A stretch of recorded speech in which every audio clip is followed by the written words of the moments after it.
रात के 12 बज रहे थे।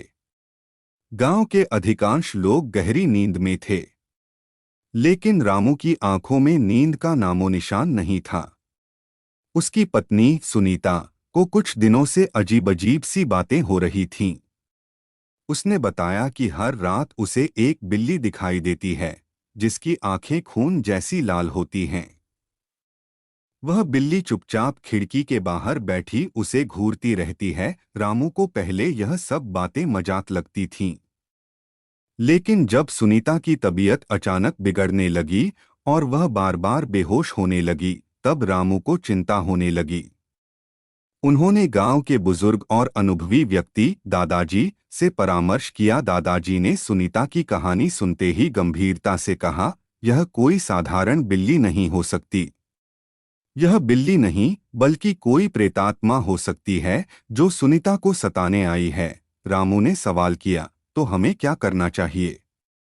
दादाजी ने कुछ देर सोचने के बाद कहा, हमें पंडित जी से मिलना होगा।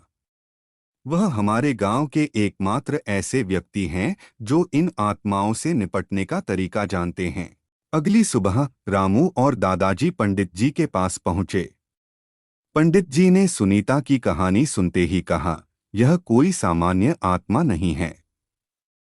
यह एक खून की कैट है। यह आत्मा अपने पिछले जन्म में किसी बुरी शक्ति से मारी गई थी और अब यह बदला लेने के लिए वापस आई है। रामू ने पूछा, हम इस आत्मा से कैसे छुटकारा पा सकते हैं? पंडित जी ने कहा, तुम्हें आधी रात को उस बिल्ली को पकड़कर एक विशेष मंत्र पढ़ना होगा और फिर उसे जंगल के बीचों बीच ले जाकर छोड़ना होगा। यह आत्मा तब ही शांति पाएगी। रामू और दादाजी ने पंडित जी की सलाह मानने का फैसला किया। उस रात उन्होंने सुनीता को एक सुरक्षित कमरे में बंद कर दिया और खुद बिल्ली का इंतजार करने लगे। रात के ठीक 12 बजे खिड़की पर वही खून की कैट दिखाई दी। उसकी आंखें खून की तरह चमक रही थीं। रामू ने हिम्मत जुटाकर बिल्ली को पकड़ने की कोशिश की, लेकिन बिल्ली बेहद तेज थी। अंत में दादाजी ने अपने अनुभव और धैर्य का इस्तेमाल कर बिल्ली को पकड़ लिया।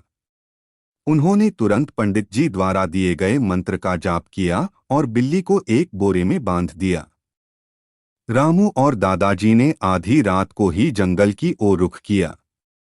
जंगल में घुसते ही उन्हें अजीब अजीब सी आवाजें सुनाई देने लगी, लेकिन वे दोनों डरे नहीं और अपनी मंजिल की ओर बढ़ते रहे। जंगल के बीचों बीच पहुंचकर पंडित जी द्वारा बताए गए तरीके से उन्होंने बिल्ली को बोरे से बाहर निकाला, लेकिन जैसे ही उन्होंने मंत्र का जाप शुरू किया, बिल्ली ने एक जोरदार चीख मारी और हवा में विलीन हो गई। अगली सुबह सुनीता की तबीयत में सुधार दिखा। उसे अब कोई बुरे सपने नहीं आ रहे थे और उसकी आंखों में डर की जगह अब शांति थी। रामू और दादाजी ने पंडित जी का धन्यवाद किया और गांव वालों को इस घटना के बारे में बताया। गांव के लोग भी हैरान थे, लेकिन उन्होंने इस घटना से यह सीख ली कि कभी-कभी कुछ चीजें हमारे समझ के परे होती हैं और हमें उन पर विश्वास करना पड़ता है। रामू और सुनीता अब खुशी-खुशी अपने जीवन को जी रहे थे, लेकिन वे कभी भी उस रात को नहीं भूले। वह खून की कैट अब उनके लिए एक भयानक कहानी बनकर रह गई थी, लेकिन उन्होंने इस अनुभव से यह सीख ली कि किसी भी मुसीबत का सामना धैर्य और साहस से किया जा सकता है।